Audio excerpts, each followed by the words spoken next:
তোমালোক বহুতে মোক সুধি থকা নহয় যে ছাৰ ভাৰতৰ প্ৰধানমন্ত্ৰীৰ ক্ষমতা বেছি নে ৰাষ্ট্ৰপতিৰ ক্ষমতা বেছি।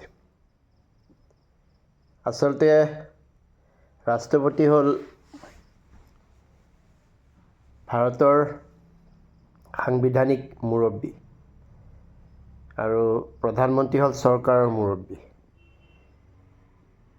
গতিকে ৰাষ্ট্ৰপতিয়ে ইংলেণ্ডৰ ৰাণীৰ দৰে কাম কৰে। তেওঁ ৰাজত্ব কৰে, শাসন নকৰে।